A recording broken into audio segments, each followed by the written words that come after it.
જય Hind. Gujarati study education ચેનલમાં તમારા દરેક મિત્રોનું હાર્દિક સ્વાગત છે. તો મિત્રો, આજે આપણે વિડીયોમાં જોવાના છીએ એક નિબંધ જેનું નામ છે બાળ મજૂરી કે સામાજિક નિષ્ફળતા. એ નિબંધ વિશે આપણે જોવાના છીએ. તો વિડીયો પૂરેપૂરો જોજો. અને નિબંધની શરૂઆત કરતાં પહેલાં આપણે એના કેટલાક મુદ્દાઓ જોઈ લઈએ કે જેથી કે નિબંધ આપણે સારી રીતે લખી શકીએ. તો સૌથી પહેલાં પ્રાસ્તાવિક એટલે કે એની પ્રસ્તાવના લખીશું.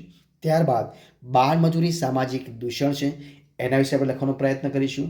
અને બાળ મજૂરી દયનીય સ્થિતિ કેવી હોય છે એના વિશે આપણે લખીશું. અને છેલ્લે સમાજ સુધારણા અને છેલ્લે ઉપસંહાર લખી અને આપણે નિબંધની પૂર્ણાહુતિ આપણે કરી શકીએ છીએ.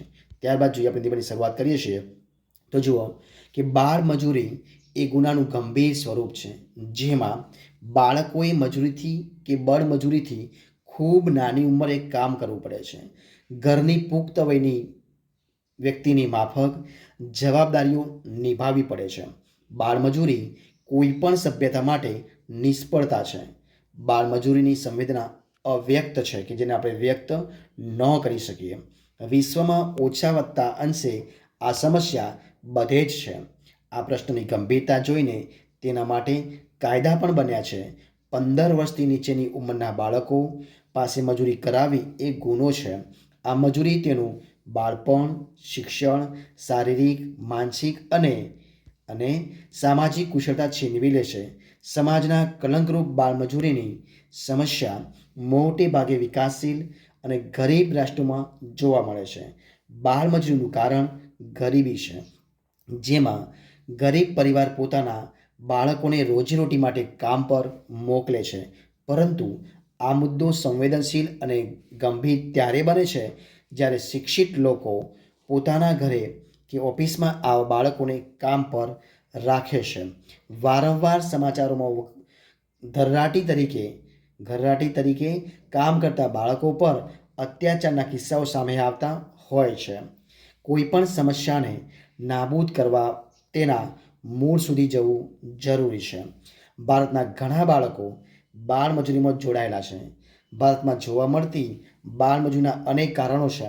સૌથી સામાન્ય કારણ ગરીબી અને નિરક્ષરતા છે. આ ઉપરાંત બાળ અધિકારોનું ઉલ્લંઘન, બાળમજૂરીની વિરુદ્ધ નિયમો અને કડક કાયદાઓનો અભાવ અને રૂઢિચુસ્ત સમાજ પણ છે. એ રીતે એક સર્વેક્ષણ મુજબ ભારતમાં 8.1 મિલિયન બાળકો શિક્ષણથી વંચિત છે. બાળમજૂરી વિરુદ્ધ કડક કાયદાઓના પાલનનો અભાવ બાળમજૂરીને પ્રોત્સાહન આપે છે.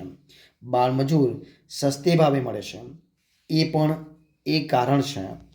એટલા માટે એક બાજુ દેશ પ્રગતિના પંથે આગળ વધે છે અને બીજી બાજુ બાળકોનું ભવિષ્ય જોખમમાં મુકાય એવી પરિસ્થિતિ જોવા મળે છે.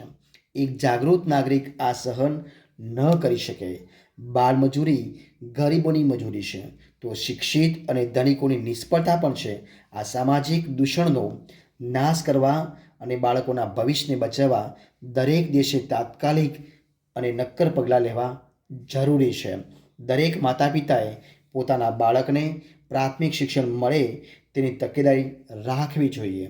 દરેક ગરીબ પરિવારે પોતાના કુટુંબનું ભરણપોષણ થઈ શકે એટલું તો કમાવું જ જોઈએ જેથી બાળકોને મજૂરી ન કરવી પડે.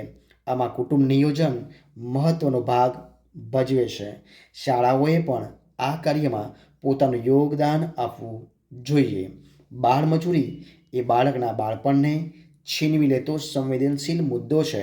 સરકારે અને જાગૃત જનતાએ આ મુદ્દે ગંભીરતાથી વિચારવું જ જોઈએ.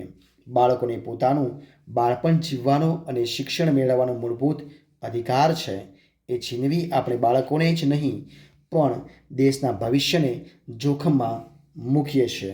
તો મિત્રો, આ રીતે આપણે આ નિબંધની આપણે પૂર્ણાહુતિ કરી શકીએ.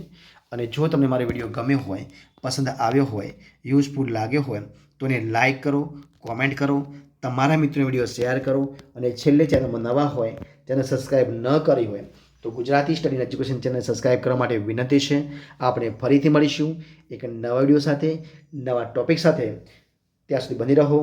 જય હિન્દ, જય ભારત.